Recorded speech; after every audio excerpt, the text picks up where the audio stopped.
Hi friends, ഇന്ന് നമുക്ക് എങ്ങനെയാണ് ഉണക്കച്ചെമ്മീൻ ചമ്മന്തി ഉണ്ടാക്കുന്നതെന്ന് നോക്കിയാലോ. നല്ല രുചികരമായ ഉണക്കച്ചെമ്മീൻ ചമ്മന്തി നമുക്കിന്ന് ഉണ്ടാക്കി നോക്കിയാലോ. അതിന് വേണ്ട ഇൻഗ്രീഡിയൻസ് എന്താണെന്ന് നമുക്ക് നോക്കാം. അതിന് വേണ്ട പ്രധാന ഇൻഗ്രീഡിയൻസ് എന്തെന്ന് നിങ്ങൾക്ക് തന്നെ അറിയാമല്ലോ. ഉണക്കച്ചെമ്മീൻ നമ്മുടെ സൂപ്പർ മാർക്കറ്റിലൊക്കെ കിട്ടുന്ന ഒരു പാക്കറ്റിൽ കിട്ടുന്ന ഉണക്കച്ചെമ്മീൻ എല്ലാവർക്കും സുപരിചിതമായിരിക്കും.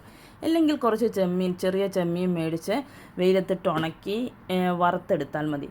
പിന്നെ അതിന് വേണ്ടത് എന്താണെന്ന് വെച്ചാൽ 1 കപ്പ് തേങ്ങയും 1/2 കപ്പ് ചെമ്മീനും 3 വറ്റൽമുളകും ഒരു ചെറിയ കഷ്ണം പുളിയും ഉപ്പ്, വെളുത്തുള്ളി 6 അല്ലിയും ഇഞ്ചി ഒരു ചെറിയ കഷ്ണവും. ഇതാണ് ഇതിന് വേണ്ട ഇൻഗ്രീഡിയൻസ്. ഇനി നമുക്കിത് എന്ത് ചെയ്യണമെന്ന് ഞാൻ പറഞ്ഞുതരാം. ഈ ചെമ്മീൻ ഓൾറെഡി നമ്മൾ വറുത്ത് വെച്ച ചെമ്മീനായിരിക്കും. ഒരു വെളിച്ചെണ്ണയിലിട്ട് ഒന്ന് വറുത്ത് കോരിയെടുത്ത ചെമ്മീനായിരിക്കും. പിന്നെ നമ്മുടെ വറ്റൽമുളകും ആ ഉള്ളി ഒരു ചട്ടിയിലിട്ട് ചൂടാക്കിയെടുക്കുക.